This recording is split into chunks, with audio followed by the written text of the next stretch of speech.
Welcome back to Chaos Collectibles.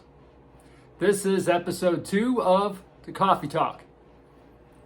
So things happen in life, things that are sometimes out of our control, and tragedy strikes, things of that nature, or sometimes a collection just may change direction. So today we're going to talk about the 5 figures that I regret selling. That's right, everybody. The top 5, at least that I can think of right now. Later on, something may come to me that I, may have forgotten about, but off the top of my head, the top 5 figures that I regret selling. And these are in no particular order. Well, maybe the first one. So I ended up buying a couple carded LJNs when I was collecting the Masters of the Universe figures back in the early 2000s. And I'm getting Mr. Wonderful on card. It's kind of beat up. I got Ricky Steamboat. And then I got the LJN black card Warlord. And I ended up selling that bad boy. And I want to say at the time I probably paid maybe $200 for it. If that, might have been around the $180 to $200 range. Held on to it for a couple years. And to me as a kid, that was the one figure that I wanted as far as the LJNs go, but you couldn't buy them in stores or mail-aways. My parents didn't do that mail-away stuff, I grew up from a family of like 7 kids, so there's a lot of us, And so I never got that Warlord, and I happened to see one on eBay, and I bought that bad boy. And I bet at that time you could probably buy one in mint condition off the card for about $100. So 2008, I ended up selling my collection because I lost my job, and I got about $300 plus for it, just over $300 for that thing. But looking back, it's like I'll never be able to replace that figure. I do have the Random Treasures remake of that, but as far as like the actual figure on card, I don't even want to know what that thing goes for, because I see them sometimes where people try to sell the loose Warlord in excellent condition, probably $400 or $500. I'm just throwing a number out there, but I know you can't even touch it for the 3 that I ended up selling the carded one for. So that is figure number 1. Figure number 2 would be a couple years ago. I ended up selling off some of my Remcos and my Zolo World figures. I had a Devourer of Souls complete in pretty damn good shape. Really good shape. Just a little bit of paint loss, but complete. He had the cuffs for his wrist, the cuff for his leg, the armor. The cape was in great condition. May have had one small little tear in it, maybe. And it was in really good shape, and I sold that bad boy. I did see one on eBay. Somebody wanted like $1,200 for it. And I think it was Australian money. They ended up sending me an offer for like $700 and some dollars, $725 plus shipping. But man, I wish I would have held on to that figure.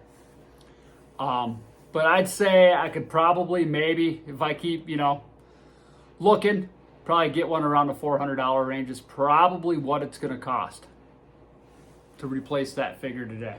Maybe. Because I noticed that the Skullmans and the Jewel Thieves are going up real quick too.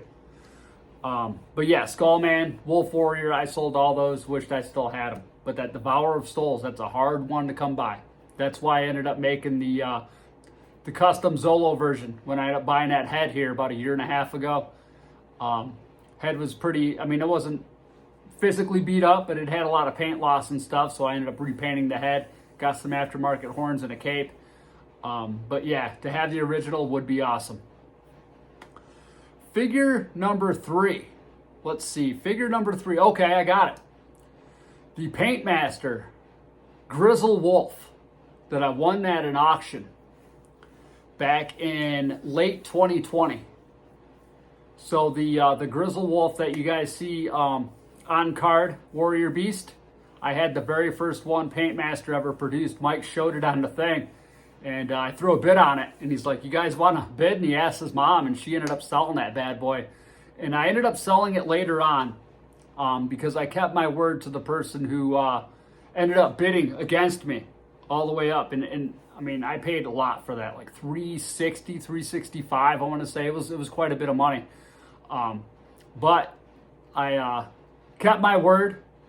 And when I needed some money, I ended up selling it to him like I told him I would. And I just sold it to him what I paid for it. The next one would be the Tongue Striker. I don't know if you guys seen that one, but it was another one where the Tongue Lasher for Masters of the Universe, Gene Zolotoro ended up painting up one of the snake men like that. Made a little tongue for him, gave him a little snake. Really cool, like pink colored paint, had the purple designs on them, orange chest. She even painted the little snake logo on it. And I ended up selling that bad boy too. So let's see, that brings you to 1, 2, 3, that's 4. 4, okay? I would say number 5. You see it right back there on that top shelf. The Build-A-Figure Pit. That was one that I regretted selling. And I ended up rebuying that bad boy. And when I rebought it, I paid damn near double what I sold it for 2 to 3 years before when I sold it. So the Build-A-Figure Pit, excellent figure, one of the coolest figures ever made in my opinion. But I'm glad that I ended up picking that one back up. So yeah, there's my top 5, at least that I can think of right now, top 5 figures that I regret selling the most. So yeah, that leads me to this question, everybody. Do you have a figure that you regret selling over the years? Doesn't matter what it is. But yeah, let me know in the comments. What figure do you regret selling, if you ever have? All right, thanks again for tuning in, everybody. I hope you all have an awesome day. Until next time. Woo!